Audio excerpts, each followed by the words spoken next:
কোনো অন্যায়, বিশৃঙ্খলা, বোমাবাজি, সন্ত্রাসবাদ, টেরোরিজম এগুলোর সাথে ইসলামের কোনো সম্পর্ক নেই। শান্তির ধর্ম। এজন্য আল্লাহ তাআলা ফাসাদ সৃষ্টিকারীদেরকে পছন্দ করেন। কোনো ধরনের বাজে কথা, মন্দ কথা, অশালীন কথা, অশ্লীল কথা আমরা মুখ দিয়ে উচ্চারণ করব। কোনো ধরনের বাজে স্ট্যাটাস, মন্দ স্ট্যাটাস, অশালীন স্ট্যাটাস আমরা ফেসবুকে দিব। আসসালামু আলাইকুম ওয়া রাহমাতুল্লাহি তাআলা ওয়া বারাকাতুহু। نحمده ونصلي على رسوله الكريم أما بعد فأعوذ بالله من الشيطان الرجيم بسم الله الرحمن الرحيم وقاتلوا في سبيل الله الذين يقاتلونكم ولا تعتدوا إن الله لا يحب المعتدين صدق الله العظيم رب اشرح لي صدري ويسر لي أمري واحلل عقدة من لساني يفقه قولي শুরুতে আমরা আল্লাহ রাব্বুল ইজ্জা ওয়াল জালালের দরবারে শুকরিয়া জ্ঞাপন করছি যে আল্লাহ রাব্বুল ইজ্জা ওয়াল জালাল আমাদেরকে একটি চমৎকার জায়গায়, চমৎকার একটি পরিবেশে কিছু দ্বীনি কথা শুনবার জন্য একত্রিত হওয়ার সুযোগ দিয়েছেন। আমরা সবাই পড়ছি কালিমাতুশ শুকুর আলহামদুলিল্লাহ। এবং এই যে আমরা মাগরিবের আগে বসলাম, আমরা আমাদের নিয়ত খালেস করে নিই যে এই একটি ঘন্টা আমরা আল্লাহর জন্য ব্যয় করব, কিছু শিখবার জন্য, নিজের জীবনকে পরিবর্তন করবার জন্য। তাহলেই আমাদের এত আয়োজন, এই যে সকালে আমরা ফজরের আজানোর 1 ঘন্টা আগে উঠে আমরা রওনা হয়েছি, কুয়ালালামপুর থেকে এসেছি, আপনারা অনেক দূর দূরান্ত থেকে এসেছেন। আমাদের এই আশা বসা এটা কাজে লাগবে। আমরা কামনা করি আল্লাহ তাআলা আমাদের এই আশাকে, এই বসাকে, এই একত্রিত হওয়াকে, এই কোরআনের এই মিলন মেলাকে আমাদের নাজাতের ওয়াসিলা বানাক। আমরা ইউনিভার্সিটি সায়েন্স মালয়েশিয়ার এই হলরুমে যেমনি সবাই একত্রিত হয়েছি, আল্লাহ তাআলা সেই জান্নাতুল ফেরদাউসেও যেন তার মেহমান হয়ে আমরা একত্রিত হতে পারি। আল্লাহ তাআলা আমাদেরকে তৌফিক দান করুক। সম্মানিত ভাইয়েরা, আপনারা সবাই সুস্থ আছেন তো? আলহামদুলিল্লাহ। আল্লাহ তাআলা আপনাদের সবাইকে ভালো রাখুন, সুস্থ রাখুন, নিরাপদে রাখুন, তার সন্তুষ্টির পথে অবিচল রাখুন। কালামুল্লাহ মাজিদে আল্লাহ তাআলা জানিয়ে দিয়েছেন 7 শ্রেণীর ব্যক্তিকে তিনি অপছন্দ করেন। কয় শ্রেণীর? আবার বলুন, কয় শ্রেণীর? জি, 7 শ্রেণীর ব্যক্তিকে আল্লাহ তাআলা অপছন্দ করেন। তো মানে আল্লাহ তাআলা তাদেরকে ভালোবাসেন না। আমরা আজকে এই 7 শ্রেণীর ব্যক্তি কারা তাদের ব্যাপারে জানার চেষ্টা করব এবং আমরা সতর্ক হয়ে যাব যে আমরা যেন তাদের অন্তর্ভুক্ত না হই। কি বলেন? কোন 7 শ্রেণীর ব্যক্তি, কোন অভাগা, কোন কপাল পোড়া সেই 7 শ্রেণীর ব্যক্তি যাদেরকে আল্লাহ তাআলা পছন্দ করেন না, ভালোবাসেন না, এই মর্মে তিনি কালামুল্লাহ মাজিদে ঘোষণা দিয়েছেন। এবং আমরা সতর্ক হওয়ার চেষ্টা করব এই বৈশিষ্ট্য যেন কশিনকালেও কভু আমাদের মধ্যে না আসে। তাহলে কালামুল্লাহ মাজিদ আল্লাহ তাআলা যে জানিয়েছেন যে তিনি 7 শ্রেণীর ব্যক্তিকে পছন্দ করেন না, তার মধ্যে প্রথম শ্রেণী হচ্ছে সীমা লঙ্ঘনকারী। আরবিতে বলে আল মুআতাদুন। সীমা লঙ্ঘনকারী ব্যক্তিকে আল্লাহ তাআলা পছন্দ করেন না। লিমিট ক্রস করলে আল্লাহ তাআলা পছন্দ করেন না। লিমিটকে কেউ যদি ওভারস্টেপ করে, ক্রস করে, আল্লাহ তাআলা পছন্দ করেন না। সীমা লঙ্ঘনকে তিনি মোটেও পছন্দ করেন না। এবং মজার ব্যাপার হচ্ছে আল্লাহ কেউ কোনো অন্যায় করলেই সাথে সাথে পাকড়াও করেন না, কেউ ভুল করলেই আযাব দেন না, কেউ নাফরমানি করলেই আযাব পাঠান না। আল্লাহ অনেক সময় দেন, অনেক সময় দেন, শুধরে যাবার অনেক টাইম সে পায়। তারপরও যখন সে লিমিট ক্রস করে তখন আল্লাহ ধরেন। আল্লাহ সব সময় ধরে না, ধরলে ছাড়ে না, ধরে ধরে ধরে না, ধরলে আল্লাহ ছাড়ে না। আল্লাহ সব সময় ধরবে না। এবং যে সমস্ত জাতিগোষ্ঠীকে এই পৃথিবীতে আল্লাহ তাআলা আযাব দিয়ে ধ্বংস করেছেন, তাদের স্টোরি যদি আমরা খেয়াল করি, আমরা দেখব যে তাদেরকে আল্লাহ অনেক সুযোগ দিয়েছেন ভালো হওয়ার, শুধরে যাওয়ার। কিন্তু তারা আল্লাহর আদেশ অমান্য করতে করতে করতে করতে যখন লিমিট ক্রস করে ফেলছে, একটা সবকিছুর একটা লিমিট থাকে। কি বলেন? We all should know all limits. আপনাকে জানতে হবে যে আপনি কতটুকু পর্যন্ত করতে পারবেন, কতটুকু আপনার সীমানা। You should know your limit. এই লিমিটটা আপনার জানতে হবে। তারা যখন লিমিট ক্রস করেছে আল্লাহ আযাব দিয়েছে। আপনারা সামুদ জাতির নাম শুনেছেন? তাদের কাছে আল্লাহ তাআলা একজন নবী পাঠিয়েছিলেন, নাম হচ্ছে সালেহ আলাইহিস সালাম। আল্লাহ নবী সালেহ আলাইহিস সালাম, তিনি তাদেরকে দাওয়াত দিলেন যে হে আমার জাতিগোষ্ঠীর লোকেরা, এক আল্লাহর ইবাদত করো। তারা অবাধ্য হলো। তিনি সত্যের পথে আহ্বান করলেন, তারা এই কথা শুনল না। একটার পর একটা আল্লাহর পায়গাম আসে, তারা অবাধ্য হয়, তারা অবাধ্য হয়। তারা আল্লাহ তাআলার আদেশকে মানে না। সবশেষে সামুদ গোত্র, তারা আবার খুব শক্তিশালী ছিল। তারা পাহাড় কেটে আর্কিটেকচার করে ডিজাইন করে কিভাবে আবাসন তৈরি করতে হয় পাহাড়ি এলাকায়, মাউন্টেইন এলাকায় কিভাবে আবাসন তৈরি করতে হয় এটার ব্যাপারে এক্সপার্ট ছিল। কিন্তু তারা সালেহ আলাইহিস সালামকে বলল, সলে তুমি পাগল, তুমি জাদুকর, তুমি যে আল্লাহর কথা বলছো আমরা মানবো এক শর্তে, যদি এই পাহাড়ের ভেতর থেকে 10 মাস গর্ভধারিণী একটা উট যদি বের করে আনতে পারো, এমন একটা শি ক্যামেল উট যদি বের করে আনতে পারো, যেই ওটের পেটের ভেতরে একটা বাচ্চা থাকবে এবং ওটটা পাহাড় থেকে বের হয়েই বাচ্চা ভূমিষ্ঠ করবে, এরপরে ওটের দুধ যেন আমরা খেতে পারি, তুমি যদি এটা দেখাইতে পারো তাইলে বুঝবো তুমি সত্য নবী। দোয়া করলেন, আল্লাহ আমার এই জাতি সামুদ, তারা তো চেয়েছে যে পাথর ভেতর থেকে যদি একটা উট বেরোয়, ওর যদি বাচ্চা দেয় আর দুধ দেয় তাহলে তারা তোমাকে মেনে নেবে। আল্লাহ তুমি মেহেরবানি করে এই মিরাকেল, এই মুআজিজা তুমি তাদের দেখিয়ে দাও। আল্লাহ তাআলা দোয়া কবুল করলেন। হাজার হাজার মানুষের সামনে চাক্ষুষ দিবালোকের মুহূর্তে পাথর ভেঙে একটা উট বেরিয়ে এলো বিশাল আকৃতির,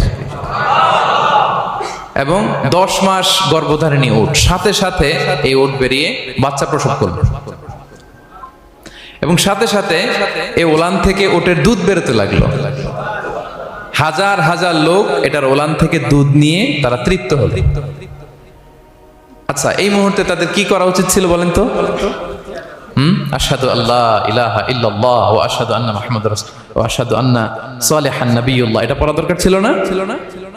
দরকার ছিল। কিন্তু তারা একের পর এক গোয়ার তুমি করতে করতে করতে করতে চাক্ষুষ দিনের বেলা এত বড় একটা মুআজিজা দেখার পরেও তারা অস্বীকার করলো। সাল্লাল্লাহু আলাইহি ওয়াসাল্লাম বললেন, তোমরা তোমাদের ওয়াদা পূরণ করো। তারা বলল, তুমি বড্ড বড় জাদুকর, তুমি যেন তেন জাদুকর না, তুমি পাহাড়ের ভেতরে জাদু ঢুকাই ফেলছো। কি মনে হয় তারা লিমিট ক্রস করে ফেলছে না? এবার ক্রস করছে না? তারা সীমা লঙ্ঘন করে ফেলেছে। দে ক্রসড দেয়ার লিমিট। এবার তো আর ছাড় দেয়া যায় না, কারণ আমি আপনাদের বলেছি শুরুতে যে আল্লাহ সব সময় ধরে না, কিন্তু যখন ধরে ছাড়ে না। আযাব চলে আসলো। কি আযাব? আর্থকোয়েক, রাজফা, পুরো ভূখণ্ড কেঁপে উঠলো। কেঁপে ওঠার সাথে সাথে সব মাটিতে পড়ে গেল। 2 নাম্বার আসলো সাউন্ড ওয়েভ, শব্দ নিনাদ, প্রচন্ড শব্দ তরঙ্গ। জিবরাইল আলাইহিস সালাম ওই এলাকার উপরে এসে এমন জোরে এক চিৎকার মারলেন, ওই চিৎকারে সামুদ গোত্রের প্রতিটি লোক কানের পর্দা ফেটে মুহূর্তের মধ্যে লাশ হয়ে জমিনে পড়ে রইল। Because they cross their limit. তারা তাদের লিমিট ক্রস করেছে। আর যারা লিমিট ক্রস করে, যারা সীমা লঙ্ঘন করে, তাদেরকে আল্লাহ তাআলা পছন্দ করেন না। আপনারা লূত আলাইহিস সালামের নাম শুনেছেন? উনি আল্লাহর একজন নবী ছিলেন। ওনাকে আল্লাহ তাআলা জর্ডান, বর্তমানে যে জর্ডান দেশ আছে সেখানে পাঠিয়েছিলেন। একটা কমিউনিটি ছিল সাদুম কমিউনিটি। ওই সাদুম কমিউনিটিতে তিনি এসেছিলেন। তিনিও দাওয়াত দিলেন, ইয়া কওমি ইবুদুল্লাহ মা লাকুম মিন ইলাহিন গায়রুহু, হে আমার কওমের লোকেরা, আল্লাহর ইবাদত করো, আল্লাহকে মেনে নাও। ওরা অস্বীকৃতি জানালো। সত্যের পথে আহ্বান করলেন, অস্বীকৃতি জানালো। ওদের পাশ দিয়ে ক্যারাভেন যেত, কাফেলার লোকেরা ডাকাতি করত। ডাকাতির শাস্তির ব্যাপারে তিনি ভয় দেখালেন। তারা নিবৃত্ত হলো না। এমনকি তারা সমলিঙ্গের প্রতি যৌন আকর্ষণ বোধ করতো না। আউযুবিল্লাহ। হোমোসেক্সুয়ালিটি, এখন একটা গ্রুপ আছে দেখবেন যে রংধনু নিয়ে মিষ্টি মিষ্টি কথা শোনায় বিশ্বব্যাপী। তাদের সাইন হচ্ছে রংধনু, রেইনবো। তারা ছেলেতে ছেলেতে বিয়ে, মেয়েতে মেয়েতে বিয়ে, এটাকে প্রমোট করে। নাউযুবিল্লাহ মিন যালিক। আমাদের এই মুসলিম সমাজে যেন এই আবর্জনা প্রবেশ করতে না পারে, আমাদেরকে সচেতন থাকতে হবে, ঠিক কিনা? এই সাদুম কমিউনিটির একটা বদ অভ্যাস ছিল, তারা ছেলেতে ছেলেতে বিয়ে করত, পুরুষে পুরুষে। আল্লাহ নবী লূত আলাইহিস সালাম তাদেরকে বুঝালেন যে পৃথিবীতে কেউ এই পাপ কাজ করেনি। প্রাণীদের মধ্য থেকেও একটা পুরুষ প্রাণীর প্রতি আকৃষ্ট হয় না। তোমরা আশরাফুল মাখলুকাত হয়ে কিভাবে এই কাজ করো? তোমরা থামো। তিনি নানা ভাবে হৃদয় নিংড়ানো ভাষা দিয়ে দাওয়াত দিলেন, কিন্তু তারা মানল না। তারা এই পাপ কাজ করতেই লাগলো। আল্লাহ তাআলা ফেরেশতা পাঠিয়েছিলেন ওনার কাছে পুরুষের আকৃতিতে। তারা এই আল্লাহর পাঠানো ফেরেশতাদের সাথে এই অপকর্ম করার প্ল্যান করেছিল। তারা মনে করেছিল সাধারণ মানুষ, আসলে এগুলো ছিল কি? আল্লাহর ফেরেশতা।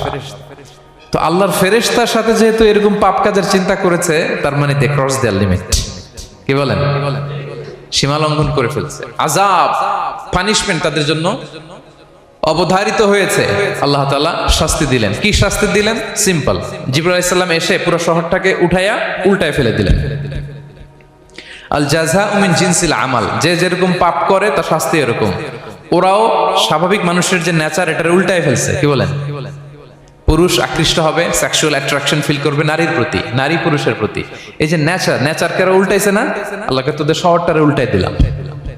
জিবরাইল আলাইহিস সালাম এসে পুরো সাদুম শহরটাকে আকাশে উঠিয়ে একটা আছাড় মারলেন, আপসাইড ডাউন। উপরের অংশ চলে গেল নিচে, সব মাটির অতল গহ্বরে। ফাজআলনা আলিয়াহা সাফিলাহা ওয়া আমতারনা আলাইহিম মিন সিজারাতিন মিন সিজিলিম মানদুদ।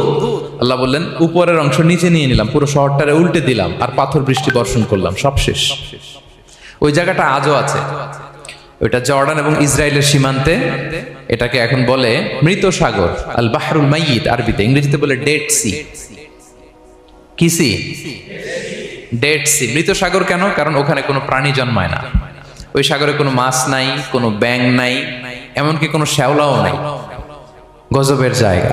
লবণের ডেনসিটি অ্যাটলিস্ট 10 times more than the natural sea. সাধারণ সাগরের পানিতেই তো কত লবণ, আমরা মুখে নিলে রাখতে পারি এত লবণ, ওইটার চেয়ে কমপক্ষে 10 গুণ বেশি লবণাক্ত। গজবের জায়গা, আযাবের জায়গা। এবং আযাব কেন এসেছে? দে ক্রস দেয়ার লিমিট, তারা সীমা লঙ্ঘন করেছে। আর ইন্নাল্লাহা লা ইউহিব্বুল মুআতাদিন, আল্লাহ তাআলা সীমা লঙ্ঘনকারীকে পছন্দ করেন না। আরেকজন নবীর কথা বলে এই পয়েন্টটা শেষ করি। মুসা আলাইহিস সালাম, ফেরাউনের হেদায়েতের জন্য আল্লাহ তাআলা মুসা আলাইহিস সালামকে পাঠিয়েছিলেন। তিনি নানাভাবে তার ভাইকে নিয়ে দাওয়াত দিতে লাগলেন, কিন্তু ফেরাউন এই কথা মানে না। ফেরাউন বলে, তুমি যে নবী, প্রমাণ কি? মুসা আলাইহিস সালাম বলেন, দেখো এই যে আমার হাতে লাঠি। উনি এমন নবী ছিলেন, উনি লাঠি মাটিতে রেখে দিলে ওটা মুহূর্তে সাপ হয়ে যেত। তো মাটিতে তিনি লাঠি রাখলেন, এটা মুহূর্তে সাপ হয়ে গেল, যে এই যে আমি নবী। মানে না, বললেন আরো কিছু দেখা। তো মুসা আলাইহিস সালাম বগলের এখান থেকে হাত উঁচু করলে নূরের ঝলকানি হাতের মধ্যে দেখা যেত। উনি নূরের ঝলকানি দেখালেন, এরপরও মানে না। এরকম একটার পর একটা আল্লাহ নবী মুসা আলাইহিস সালাম মুআজিজা দেখাতে লাগলেন, কিন্তু ফেরাউন মানে না। শুধু মানে না এতটুকুই না, সবশেষে আল্লাহ নবী মুসা আলাইহিস সালামকে অ্যাসাসিনেশন, হত্যার পরিকল্পনা করলো তারা, যে বনি ইসরাইল, মুসা এবং মুসার অনুসারী যারা আছে দুনিয়া থেকে সরাই দিতে হবে। ধরো মুসারে, ধরো মুসার অনুসারীদের ধরো। ধাওয়া পাল্টা ধাওয়া শুরু হলো। আল্লাহ নবী মুসা আলাইহিস সালাম বনি ইসরাইলকে নিয়ে বাঁচার জন্য ছুটলেন। ছুটতে ছুটতে সামনে লোহিত সাগর। দেখেন, একে তো আল্লাহর বিধান মানে নাই, এরপরে একটার পর একটা মুআজিজা আসলো, সেটাও মানে নাই। এখন নবীরে হত্যার জন্য ছুটছে। কি মনে হয় সীমা লঙ্ঘন হয়েছে? একটু হয়েছে না? অনেক। আল্লাহু আকবার। আল্লাহ বলেন, ফাআগরাকনাল আখারিন, আমি মুসা এবং বনি ইসরাইলকে বাঁচাই দিলাম, ফেরাউন সহ তার দলবলকে সাগরে ডুবাই মারলাম। শুধু ডুবাই মারে নাই, আল্লাহ বলে, ফালিয়াউমা নুনাজ্জিকা বিবাদানিকা লিতাকুনা লিমান খালফাকা আয়া। ফেরাউনকে লোহিত সাগরে তো ডুবিয়েছেই। আল্লাহ বলেন, ফেরাউন, তোর অনুসারী যারা পৃথিবীতে থাকবে, তোর চালাচামুন্ডা যারা থাকবে, তোর খালাতো ভাই, চাচাতো ভাই যারা দুনিয়াতে বেঁচে থাকবে, তাদের জন্য তোর লাশটারে আমি শুটকি বানিয়ে রাখলাম।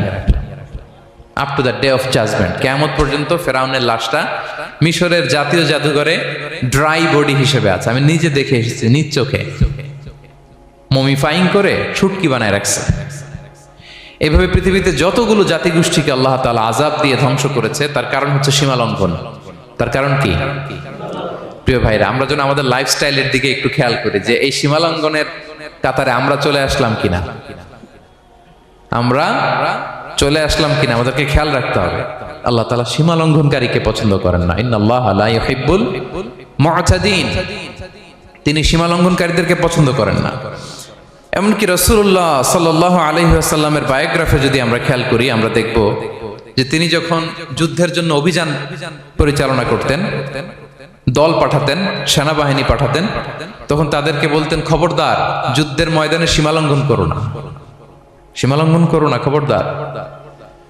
যুদ্ধে যদি কেউ হেরে যায়, বন্দীদের সাথে খারাপ আচরণ করো না। ওরা হেরে গেছে বন্দী, আপনি চাইলে তার কান কেটে দিতে পারবেন, নাক কেটে দিতে পারবেন, আকৃতি বিকৃতি করতে পারবেন না। বিষ্ণু ইসলাম বললেন, খবরদার সীমা লঙ্ঘন করো না। যেখানে যুদ্ধে গিয়েছো ওই এলাকার শিশুদেরকে মেরো না, ওই এলাকার নারীদেরকে মেরো না, ওই এলাকার পাদ্রীদের গায়ে হাত তোলো না। সন্ন্যাসীতে যারা ইবাদত করে ওদের তো দোষ নাই, সিভিলিয়ান নাগরিক, তাদের গায়ে হাত তোলো না, খবরদার। গবাদি পশুর গায়ে হাত তুলবে না, এগ্রিকালচারাল প্রোডাক্ট জ্বালিয়ে দিও না। সুবহানাল্লাহ বিহামদিহি, কি রহমতের নবী ছিলেন। সীমা লঙ্ঘন যেন না করে বিষ্ণু ইসলাম অভিযান প্রেরণের আগে তিনি স্পষ্ট বলে দিতেন, খবরদার কেউ সীমা লঙ্ঘন করবে না। যারা তোমাদের বিরুদ্ধে অস্ত্র তুলেনি তাদের বিরুদ্ধে অস্ত্র তোলা যাবে না, কারণ ইন্নাল্লাহা লা ইউহিব্বুল মু'তাদিন, আল্লাহ তাআলা সীমা লঙ্ঘনকে পছন্দ করেন না। প্রিয় ভাইরা, তাহলে যে 7 শ্রেণীর ব্যক্তিকে আল্লাহ তাআলা পছন্দ করেন না, তার প্রথমটা আমরা জেনে গেলাম, তারা কারা? সীমা লঙ্ঘনকারী। আমি কিন্তু প্রায় এরকম জিজ্ঞেস করব এবং সব শেষে আপনাদেরকে নিয়ে রিভাইজ করব। তাহলে 1 নম্বরে আমরা পেলাম তারা কারা। মেহেরবানি করে সবাই বলবেন একসাথে, তারা কারা?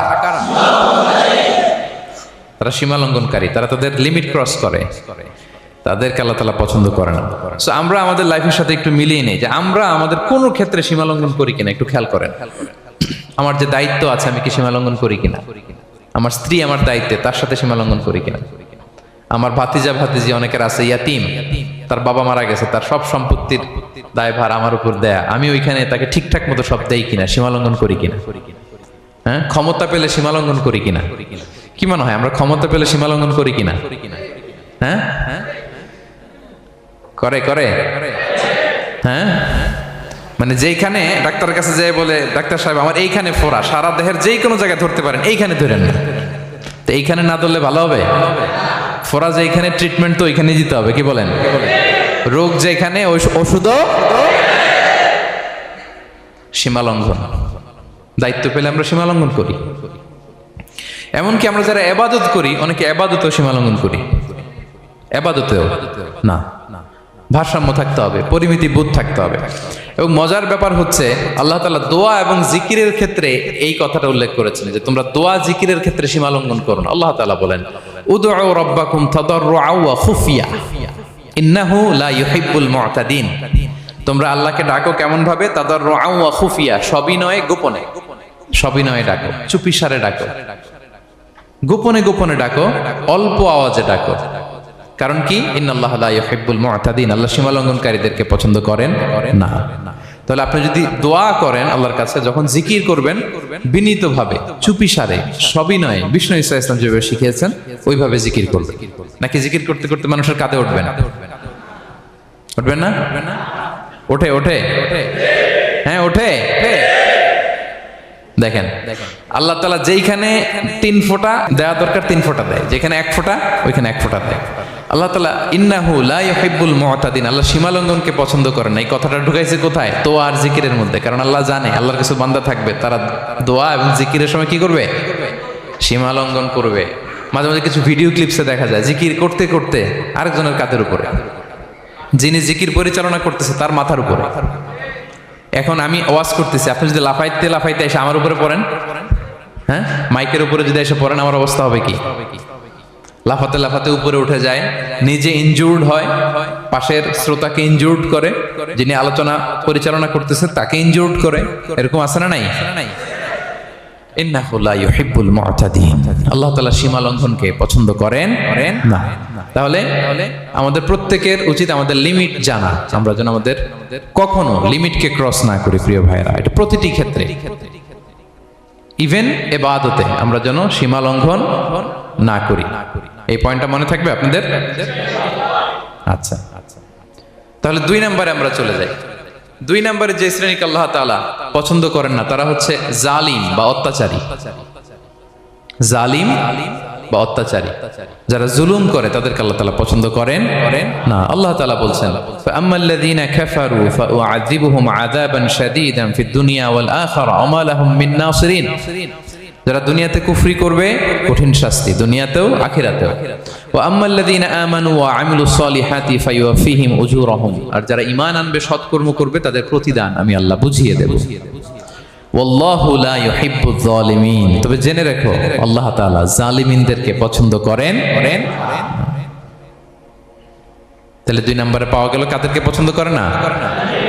আপনি যদি কারো প্রতি জুলুম করেন তাহলে আপনি জালেম, সে হচ্ছে মজলুম। সে কি মজলুম।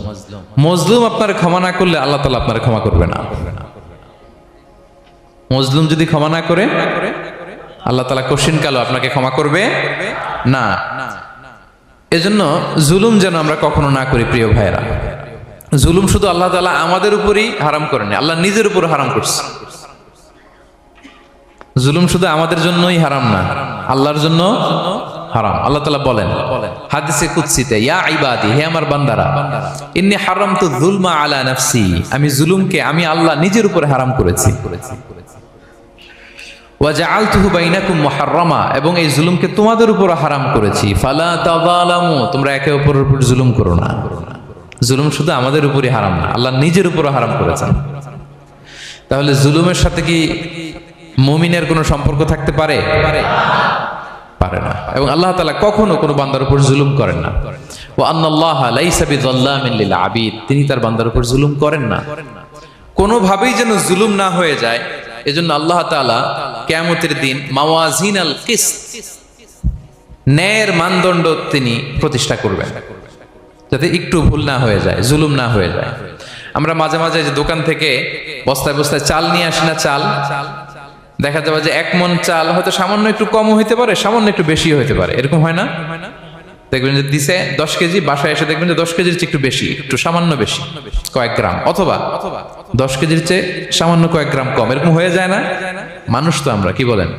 কিন্তু আল্লাহর নিক্তি পাল্লায়, মিজানের পাল্লায় এরকম হবে নাকি? হবে হবে হবে। আল্লাহ বলে না, মাওয়াজিনাল কিসত, ন্যায়ের মানদণ্ড সেটা। ফামাইয়া আমাল মিসকালা যাররাতিন খায়রান ইয়ারা, যাররা পরিমাণ ভালো করেছো তো সেটাও ওজন দেয়া যায় ওই পাল্লায়। সুবহানাল্লাহ পড়বেন না? ওমাইয়া আমাল মিসকালা যাররাতিন শাররান ইয়ারা, অনুপরিমাণ খারাপ করেছো সেটাও ওজন দেয়া যায়। কারণ ওয়া আন্নাল্লাহা লাইসা বিযাল্লামিন লিল আবিদ, তিনি বান্দার উপর জুলুম করেন না। তিনি এমন পাল্লা দিয়েছে যাতে জুলুম না হয়। আমাদেরটাই ভুল হয়ে যেতে পারে, ওনারটাতে ভুল হলে চলবে না, কেউ জিতে যাবে, ঠকে যাবে। কি বলেন? জাররা কাকে বলে? জাররা, জাররা মানে এত ছোট জিনিস, এত ক্ষুদ্র জিনিস যেটা খালি চোখে দেখা যায় না। বাংলাদেশের উদাহরণ দিলে বুঝতে পারবেন ভালো। বাংলাদেশে শীতের সিজনের কথা মনে আছে আপনাদের? না মালয়েশিয়া এসে সব খাই ফেলাইছেন? হ্যাঁ, মালয়েশিয়া তো সারা বছর গরম, সারা বছর বৃষ্টি, শীত হয় না তো। বাংলাদেশের শীতের সিজনে টিনের ঘর যাদের থাকে, মনে আছে কিনা জানি না আপনাদের, ওই টিনের চালে যদি ছিদ্র থাকে, শীতের দিন টিনের চালে যদি ছিদ্র থাকে, তাহলে মাঝে মাঝে দেখবেন ওই চিকন ছিদ্রটা দিয়ে সূর্যের একটা আলো ঘরের ভিতরে ঢুকে। মনে পড়ে? টিনের চালের ছিদ্র, চিকন এই ছিদ্রটা দিয়ে সূর্যের একটা চিকন রশ্মি নিচে পড়ে। তো ওইটার কাছে গেলে দেখা যায় ওই আলোটার মধ্যে পাতলা কি কি যেন ধুলাবালি উঠতেছে। এটা আবার অন্য জায়গায় দেখা যায়, এমনি দেখা যায় না, কিন্তু ওইটার কাছে গেলে দেখা যায় এই আলোটা যেই বরাবর আসছে, এইখানে কিছু ক্ষুদ্র ছোট ধূলিকণা, ডাস্ট ঘুরে বেড়ায়। আল্লাহ বলে এইটার নাম হচ্ছে যাররা। ফামাইয়া আমাল মিসকালা যাররাতিন খায়রান ইয়ারা, এই ডাস্ট উড়ে বেড়ানো ছোট্ট ধূলিকণা যেটা খালি চোখে দেখা যায় না, এতটুকু ভালো যদি করো সেটাও সেই মিজানের পাল্লায় ওজন দেয়া যায়। এতটুকু খারাপও যদি করো সেটাও সেই মিজানের পাল্লায় ওজন দেয়া যায়। আল্লাহু আকবার। তিনি তার বান্দার উপর জুলুম করেন না। জুলুম তিনি নিজের উপর হারাম করেছেন, আমাদের জন্য কি করেছেন? হারাম করেছেন। এবং বিষ্ণু ইসলাম আরো ভয়ঙ্কর কথা বলেছেন। তিনি বলেছেন, মান যালামা কিদা শিবরিন মিনাল আরদি তুবিকাহু মিন সাবঈ আরাদিন, কেউ যদি জুলুম করে তার ভাইয়ের 1 বিঘত পরিমাণ জমিন খায়। 1 বিঘত চিনেন তো? এই যে আমার এই আঙ্গুল থেকে এই আঙ্গুলটা, এটা টান টান করলে যতটুকু জায়গা, এটার বলে 1 বিঘত। শিবের আরবিতে বলে শিবের। হ্যাঁ, মান যালামা কিদা শিবের, বিষ্ণু বলেন এই 1 শিবের 1 বিঘত জমি যদি কেউ অন্যায়ভাবে জুলুম করে তার ভাইয়ের কাছ থেকে খায়, কিয়ামতের দিন তুবিকা আলাইহি সাবউ আরাদিন, এই 7 জমিনকে আল্লাহ তাআলা তার ঘাড়ে চাপাবে। খা এবার, খা। অন্যের জমি খাওয়ার এত শখ ছিল, এবার 7 জমিন ঘাড়ে কর। কিয়ামতের ময়দানে আপনার দেহটারে বিশাল আকৃতির করা হবে, এই 7 জমিনকে আপনার কাঁধে তুলে দেওয়া হবে। এজন্য আমরা অন্যের রাইটস, অধিকার যেন নষ্ট না করি। কারো উপর যেন জুলুম না করি, কোনোভাবেই না। আমরা নানাভাবে এই জুলুমটা করি। আমরা প্রায় দাদার সম্পত্তি থেকে ফুফুদেরকে বঞ্চিত করি, বাবার সম্পদ থেকে বোনদেরকে বঞ্চিত করি, হ্যাঁ, নিজের ভাই আরেক ভাইকে, আপন ভাই ভাইকে বঞ্চিত করে, জুলুম করে। এরকম দৃশ্যপট আমাদের সমাজে আছে না নাই বলেন তো? কিয়ামতের দিন আল্লাহর সুপ্রিম কোর্টের কাঠগড়ায় হিসেব দিতে হবে। আর এই জালিমদেরকে আল্লাহ তাআলা পছন্দ করেন না। এবং সবচেয়ে ভয়ঙ্কর ব্যাপার হচ্ছে, আপনি যখন কারোর উপর জুলুম করেন, ওই মাজলুম আর আল্লাহর মাঝখানে কোনো ফারাক থাকে না। আল্লাহ ওই ফারাকের পর্দা উঠায় নাই। বিষ্ণু বলেন, ইত্তাকি দাওয়াতাল মাজলুম, তোমরা মজলুমের বদদোয়াকে ভয় করো, খবরদার। কারণ ফাইন্না লাইসা বাইনাহা ওয়া বাইনাল্লাহি হিজাব, তার আর আল্লাহর মাঝে কোনো পর্দা থাকে না।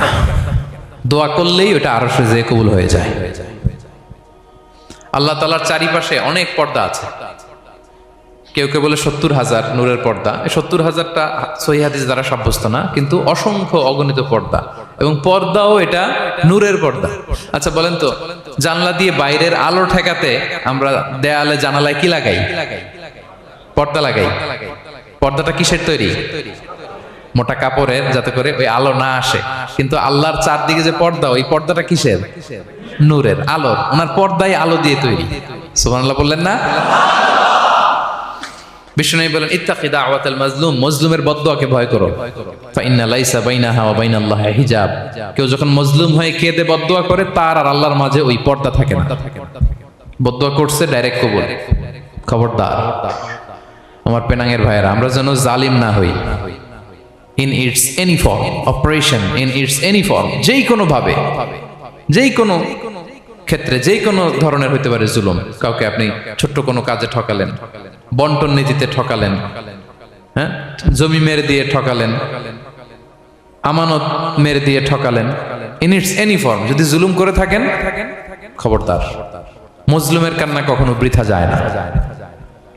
মজলুমের কান্না কখনো বৃথা যায় না। জীবনের কোনো না কোনো সময়ে এর প্রায়শ্চিত্ত আপনাকে করতে হবে।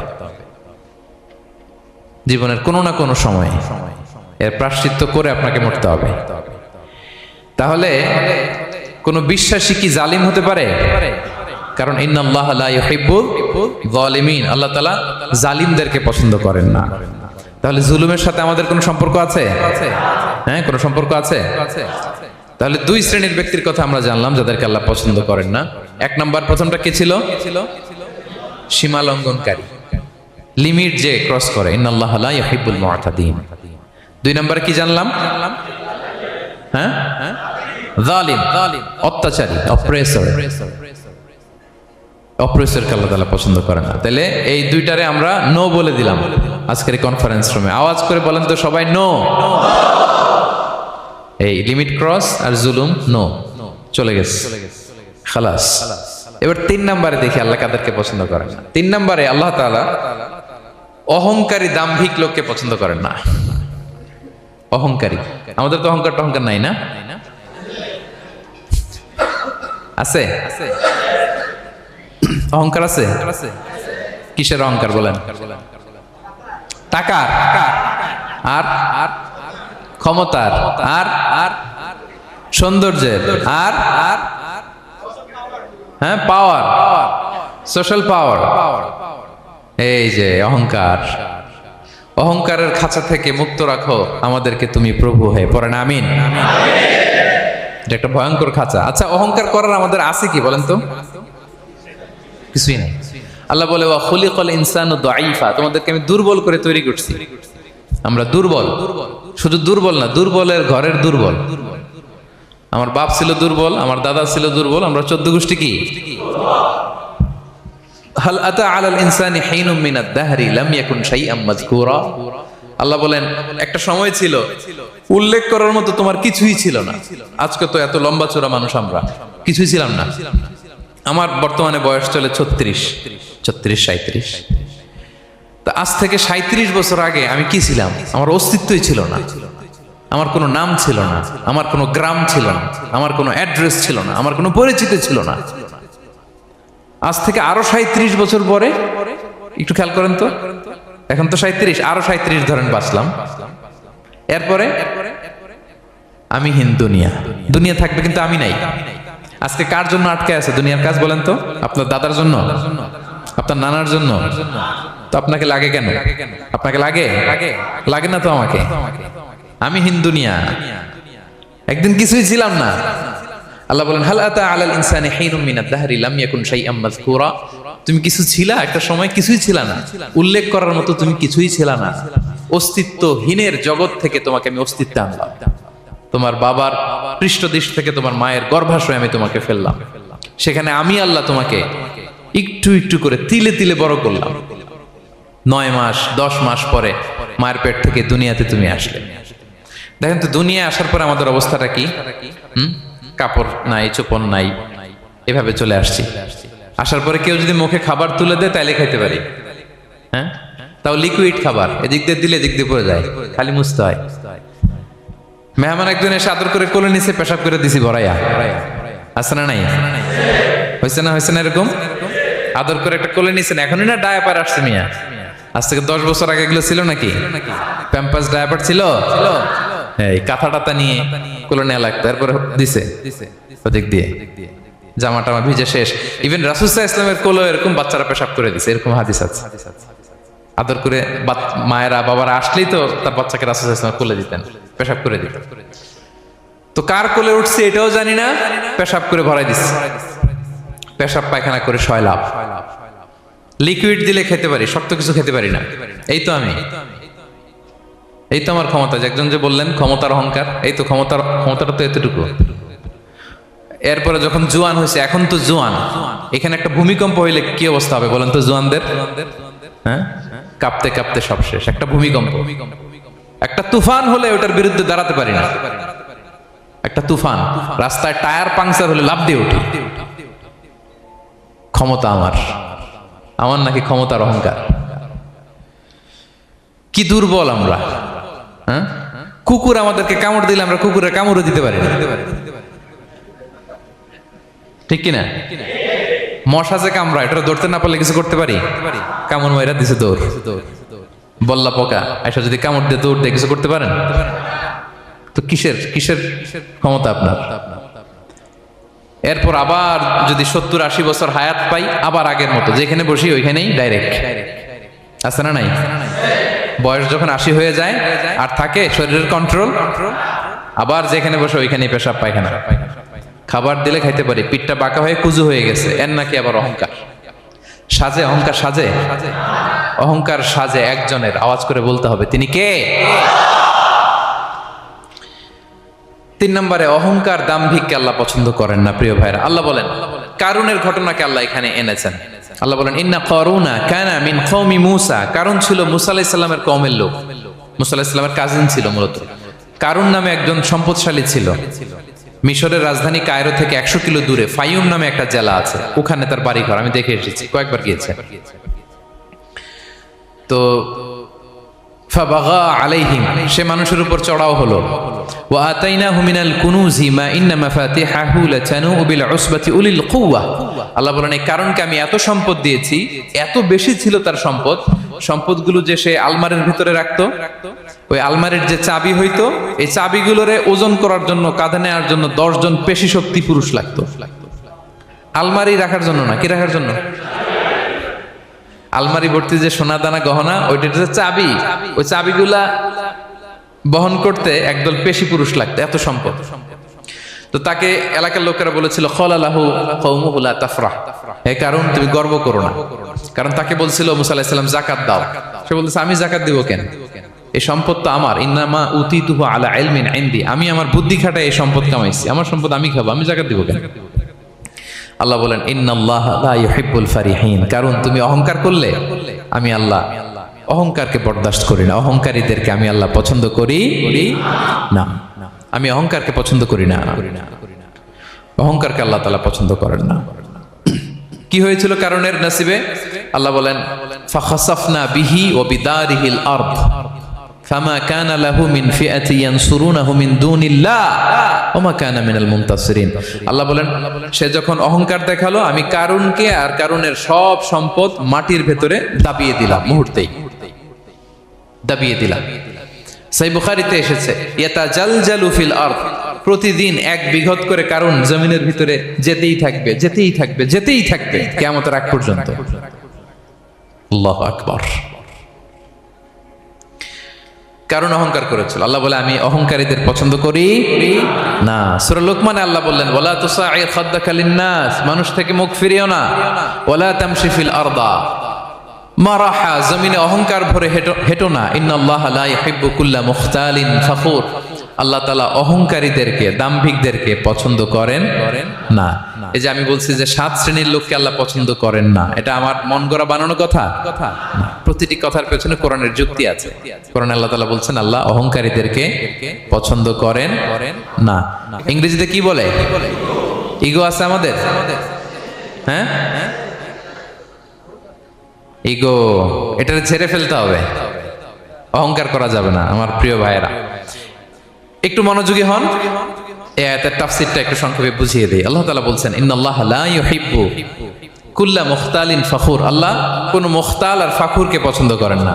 মুখতাল আর ফাখুর মানে কি? মুখতাল মানে যে অহংকার করে মনে মনে।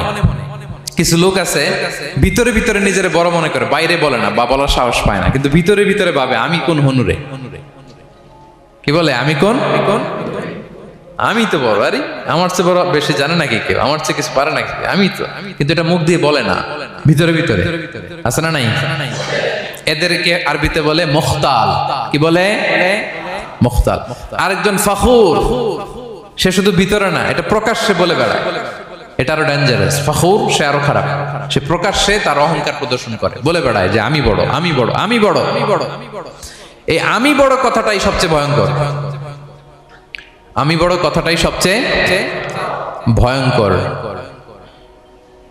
নিজে যাকে বড় বলে বড় সে, লোকে যাকে বড় বলে বড় সে হয়। আমার প্রিয় পেনাঙ্গের ভাইয়েরা, নিজেকে বড় মনে করা এটা শয়তানের স্বভাব। কার স্বভাব? বিনয়ী হওয়া এটা নবীদের স্বভাব। আল্লাহ তাআলা ফেরেশতাদেরকে বলেছিলেন উসজুদু লি আদম, তোমরা আদমকে সিজদা দাও। ফাসাজাদাল মালাইকা কুল্লুহুম, সবাই সিজদা দিল ইল্লা ইবলিস, কে ছাড়া? ইবলিস ছাড়া। সে নিজেকে বড় মনে করেছিল, শয়তান। কিভাবে? সে লজিক খাটাইলো আল্লাহর সাথে। সে লজিক দিয়ে আল্লাহর বলে আল্লাহ ক্বালা আনা খায়রুম মিনহু, আল্লাহ আমি কেন সিজদা দেব, আমি তো আদমের চেয়ে শ্রেষ্ঠ, আমি বড়। আল্লাহ বলতেছে তুমি বড়, কেমনে বড়? শয়তান বলে খালাকতানি মিন নার, আপনি আমারে বানাইছেন কি দিয়ে? আগুন দিয়ে। ওয়া খালাকতাহু মিন তিন, আর আদমকে বানিয়েছেন মাটি দিয়ে। কি দিয়ে? মাটি দিয়ে। আগুনের ধর্ম দাউ দাউ করে উপরের দিকে কি করে? ওঠে, আর মাটি ঢিলা রেখে দিলে নিচে পড়ে যায়। তো সে যুক্তি দিয়ে বলতেছে আল্লাহ ঊর্ধ্বগামী কোন জিনিস তো নিম্নগামী কোন জিনিসের কাছে মাথা নোয়াতে পারে? যুক্তি, মনে রাখবেন যুক্তি সব জায়গায় খাটে। আপনার অফিসের যে বস, মালয়েশিয়ান ভাষায় বসরে কি বলেন আপনারা? ওকে, তোকে, এই আপনার তোকের সামনে যে আপনি লজিক খাটাইলে হবে? বস যেটা বলে ওইটাই ফাইনাল। তো আল্লাহ তাআলা আদেশ করেছিলেন সেজদা করার, সে সেজদা করলেই ভালো করতো, কিন্তু সে যুক্তি দিল আল্লাহ আমি শ্রেষ্ঠ, তাকে বানাইছেন মাটি দিয়ে, আমারে বানাইছেন আগুন দিয়ে, আমি কেন মাথা নত করব, আমি বড়। এই আমি বড় বলার সাথে সাথে দৃশ্যপট পাল্টায় গেল। আল্লাহ বলে বের হ, ফাখরুজ, বের হ, তুমি অভিশপ্ত, তুমি লানত প্রাপ্ত, তোমার স্থান হবে জাহান্নাম। তুমি নিজেকে বড় মনে করেছো, তাইলে বড় মনে করা এটা শয়তানের স্বভাব। কার স্বভাব? তা আমরা নিজেকে বড় মনে করব কখনো? আরো জোরে বলেন, করব? বিষ্ণু ঈসা ইসলাম নিজে নিজে ছোট থাকতে চাইতেন। তিনি দোয়ায় বলতেন আল্লাহুম্মা জাআলনি ফি আইনি সাগীরা ওয়া ফি আ'য়ুনিন নাসি কাবীরা, আল্লাহ আমার চোখে আপনি আমারে ছোট বানান, আল্লাহ মানুষের চোখে আপনি আমারে বড় বানান। বিশ্বনবী নিজের চোখে নিজে ছোট থাকতেন, কিন্তু গোটা বিশ্বের মানুষের চোখে বড় হয়েছেন না? কত বড়? রাফা'না লাকা যিকরাক, আল্লাহ বলে আমি যেখানে অতটুকু পর্যন্ত উঠাইছি আপনারে। কোন নবীর নিচে উপরে? কথা বলেন, কোন নবীকে শেষ পর্যন্ত উঠাইছে? সুবহানাল্লাহ। নবী হে আমি যদ্দূর আপনার উঠাইছে অদ্দূর, ওই পর্যন্ত নিয়ে গেছে সাক্ষাতের জন্য। সুবহানাল্লাহ। প্রত্যেক নামাজে বিশ্বনবীর উপর দুরূদ আছে না নাই? কিয়ামত পর্যন্ত বিশ্বনবীর প্রতি ভালোবাসা আমাদের পক্ষ থেকে আছে না নাই? আছে। আল্লাহ তাআলা ওনাকে বড় করেছেন। এজন্য নিজের চোখে আমরা নিজে ছোট থাকবো। আপনি যদি বড় হন, এটা মানুষ বলবে। কে বলবে? নাকি আপনিই বলবেন? বলা যাবে না। এবং বিষ্ণু ইসলাম কিছু টেকনিক আমাদের শিখিয়েছেন, কিছু টেকনিক আমাদের জানিয়েছেন। এই কাজ করলে তোমরা অহংকার থেকে মুক্ত থাকতে পারবে। এর মধ্যে একটা হচ্ছে আগে আগে সালাম দেওয়া। তিনি বলেন, আল বাদিউ বিসসালামি বারিউম মিনাল কিবর, যে আগে আগে সালাম দেয় তার হৃদয় থেকে আল্লাহ অহংকার তুলে নেয়। আগে সালাম দিয়ে পারবেন? ফোন করলেই আগে কি বলবেন? বাসায় ঢুকেই আগে কি বলবেন? স্ত্রীকে আগে সালাম দিবেন, বন্ধুকে আগে সালাম দিবেন, বাসার কাজের লোকটাকে আগে সালাম দিবেন, আপনার ড্রাইভারকে আগে সালাম দিবেন, বাসার দারোয়ানটারে আগে সালাম দিবেন। ফকির একটা আসলে আপনি সালাম দিয়ে ফেলবেন। পারবেন? হৃদয় থেকে অহংকার ফেলে দিবে কে? আগে আগে আমরা সালাম দিব। এবং তার চেয়ে ভয়ঙ্কর কথা হচ্ছে বিষ্ণু ইসলাম বলেন যে লা ইয়াদখুলুল জান্নাতা মান কানা ফি কলবিহি মিসকালু হাব্বাতি খারদাল মিন কিবর, যার হৃদয়ে সরিষার দানা পরিমাণ অহংকার থাকে, ওই ব্যক্তি কশিনকালেও আল্লাহর জান্নাতে প্রবেশ করার সুযোগ পাবে না। কশিনকালেও পাবে না। এর কারণ অহংকার আল্লাহর চাদর। অহংকার কার চাদর? আল কিবরিয়া রিদাই ওয়াল আযামাতু ইজারি। আল্লাহ বলে অহংকার আমার চাদর, বড়ত্ব আমার লুঙ্গি। যে এগুলো ধরে টান দেয় তারে আমি জাহান্নামে নিক্ষেপ করব। ফালা উবালি আই ডোন্ট কেয়ার, আমি ওদিকে কেয়ার করি না, আমি তারে জাহান্নামে ফেলবো।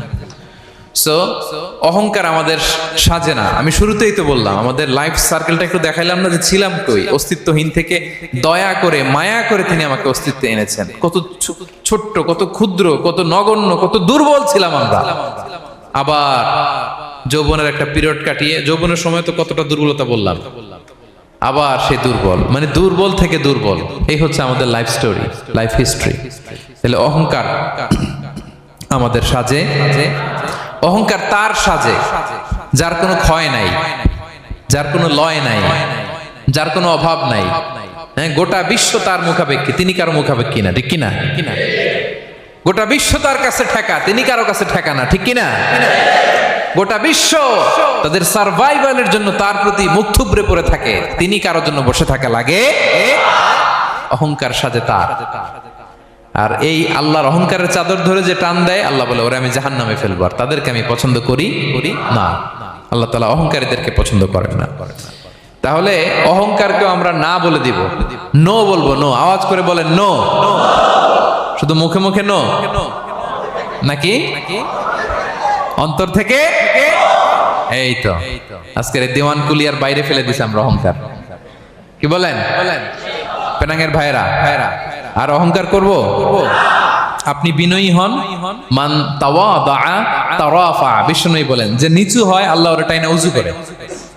আপনি বিনয়ী হবেন, আল্লাহ আপনার উঁচু করবে। আর আপনি উঠতে চাবেন, এক থাপ্পড় মেরে জমিনে আল্লাহ মিশাই দিবে। এজন্য বড়ত্ব, দাম্ভিকতা এটা আল্লাহর পোশাক। আমরা যেন তার পোশাক ধরে টান না দেই। এই পয়েন্টটা কি সবার কাছে ক্লিয়ার? আচ্ছা, কয়টা গেল? এক নম্বরে কি ছিল? হ্যাঁ, সীমা লঙ্ঘনকারীকে আল্লাহ তাআলা পছন্দ করেন না।